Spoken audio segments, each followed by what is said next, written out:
Hello everybody and welcome back to my channel. Today we're going to be playing some Dead by Daylight with some afterthought of commentary. I just wanted to try and walk through some of my thought process when it comes to this game.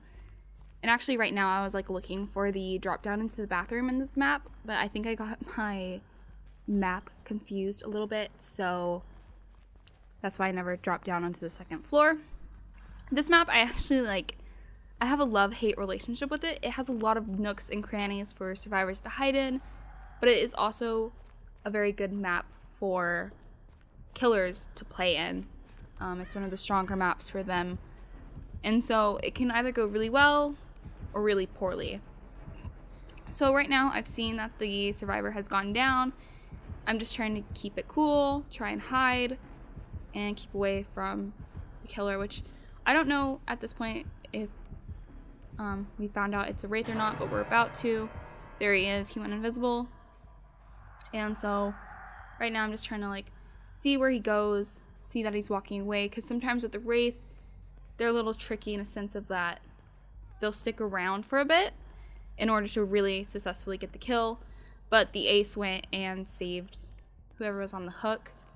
Actually, at that point, we probably should have, I should have gone with them in order to, help heal that survivor, but I actually didn't. So one of the problems that I have with this map is that it's oftentimes really hard to find generators. However, once you see those big doors, like the one right there, you know that a generator is on the other side, because they always open up after a generator has been popped. So you always go to the other side, look for the generator, like I am now. Excuse me. I actually have a love-hate relationship with some of the generators. Sometimes I do really well when I go on them. Sometimes I just mess up like that. Just completely miss the skill check. But that's one of the things that happens when you have triggers on a controller. You actually have to put a lot more force into the actual pulling of the trigger in order to get it to do what you want, as opposed to an actual button. But I've seen that the killer is downstairs. They just downed a survivor. So I'm going to go ahead and hop back onto the generator. I got off for a moment just in case that the killer, the Wraith, did decide to come over to where the gen was popped, but he's not, so we're good. Like you said, he's downstairs. I'm not too concerned, but with the Wraith, I really want to make sure that I'm checking each area specifically, trying to make sure that nothing out of the ordinary happens or I see any shimmer or anything like that. And once that Nia hopped on, I decided to stop using my toolbox, because there's a little bit of point, but there's really not. The two of us doing it done would get it done a lot faster. Stuff like that. So now we're gonna go look for yet another generator to do. They're usually in the corners of the map, I found, at least on the first floor. But once you go downstairs, they're usually inside in the inner workings of the map, the insides of the map rather than the walls. So yeah, and I believe I heard the killer there, and that's one of the reasons I have such a hard time with this map, is because even if they're on the second floor downstairs, you will still get the heartbeat and the terror radius for that killer, even if they're really nowhere near you. So that's why I ran there. A little bit of mistake on my part, but when you have a Wraith, you can never be too careful, especially if they have some pretty powerful add-ons. So yeah, I'm just gonna stick around here, do that hook, or do the generator anyways.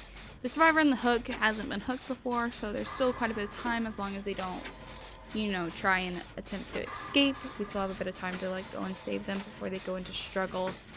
So I'm pretty confident that we'll be fine. There's also, two other survivors that are out on the map that are also able to go and save this survivor as well. So I'm not too concerned about it. I burned up my toolbox. I'm not super into perks.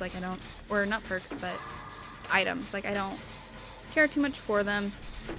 So I'm not super worried about using it up. Anyways, especially not that green toolbox that I had. It wasn't that great. But yeah, like I said, we had time to get the survivor off, so we did that. One of the things that I always forget is when I'm running borrowed time is that I should probably, you know, be the one to go get a survivor. Because borrowed time is pretty useful perk when it comes to doing those altruistic activities. And sometimes it's better in the case of like a Wraith where you could very easily end up getting farmed or something like that. Right now I'm just checking, making sure that the Wraith wasn't coming or anything like that before dropping down. And I did use my sprint burst there just to get a little distance between me and the generator that I just popped. And another good thing about some of these indoor maps is that you can always look for the flickering lights. So there was actually a generator in that last room that I was just in that I just ran through. But sometimes I don't take notice of those things too much, so, you know. But again, there's another generator on the other side of that wall. I'm just waiting. I actually don't know what I'm doing here. If anything, I should have been running towards the survivor, but I think at that point I knew that they were dead on hook. So again, they're on the second floor right now, the killer is, so I'm just trying to be a little quieter. Make sure that I don't, you know, set off the killer to where I am or anything like that right now anyways. I didn't want to hop on right away because I knew they were in the vicinity. But yeah, like I said, you can see the lights are flickering in this room, which means there's a generator in here, which I am on currently. This game was actually, for me anyways, a pretty easy one. I very rarely ever encountered the killer. And I don't even know if I was hooked. I might have been hooked. I know I was hit at least once. I think I ended up getting away, or maybe I was hooked once. Something along those lines. Yeah, right now I saw that the girl was there. I don't see the killer right now. So I'm going to use my sprint burst, go get her off. Probably should have saved it for when I actually did get her off, but it's all fine and dandy. She didn't end up following me, which was, I think it's going to end up being like a mistake for her. Yeah, because I think she just went down yet again. And it's going to end up being, I think, her final hook, unless that was the other survivor. But I dropped down again to see if I could, like, find her. And no, it was the other survivor that got hooked. So she ended up getting away, which is good. So now, again, I do end up making a mistake with this survivor, and you'll see that in just a moment. But again, I'm just crouching, making sure, checking to see if I can see the killer or not. And I don't see him, but there he is. He's right there. So this is when my borrow time's gonna come in handy. At least for the other girl. For at least just a moment, I believe. But he's actually gonna go after me instead. So it kind of ended up working out, but really not. Because, you know, she ended up getting away, but I'm gonna end up going down here, I believe. Maybe not. No, he ended up leaving me, which is good. And then there's the other survivor. So I'm just gonna do some self-heal for right now, but he's right there, so I'm gonna go over heal him. And he's gonna end up returning the favor by healing me. It's just a lot faster for us to do that, and I only have self-care 1, so nothing major. And again, unfortunately, I'm not too concerned about the survivor that just went down, because she's on her last and final hook, and I don't have any way of like actually saving her at this moment. I don't have a flashlight. I don't have one of those seasonal winter event like crackers or anything like that. So there's really nothing much I can do for her. I do really enjoy those crackers though. I used a lot of them. For someone who like me who's not very skilled with the flashlights, they're a very easy way of getting a nice killer grasp save. And honestly, what we do now is probably going to be one of our downfalls, because we're going back to a generator that the killer ended up hitting. So we knew where it was. You can see the sparks coming off it right there. But he knows where we were anyways. He knew we were working on that generator, so more than likely we're prone to go back on it. Just because we know its location, and I generally don't know where a lot of them are. I used sprint burst there. It's a good thing I had it up. Just run upstairs. But he's not going to be on me anyways. He's going to be on the other survivor. I think it's a Dwight. But again, I'm just trying to crouch, make sure nothing is happening. He ended up slapping the Dwight.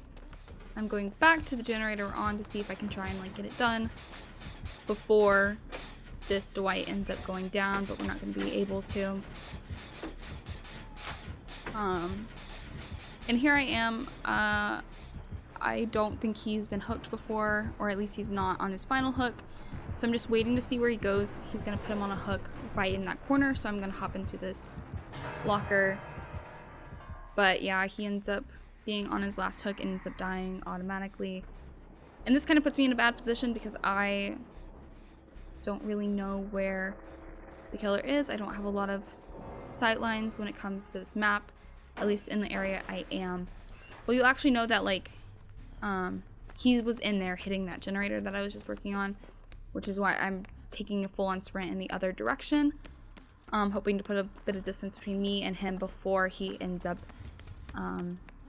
finishing that action. But you'll find like right now I can hear the hatch, and there I go. I hop in, very easy. I got really lucky, honestly, when it comes to that hatch that hatch spawn, because sometimes on the other maps they can be a little bit harder, but that's when this map comes in really handy for the survivors. Hatch spawns are really easy to find. But that's going to be it for today's video. I hope you all enjoyed, and I'll see you in the next one. Bye!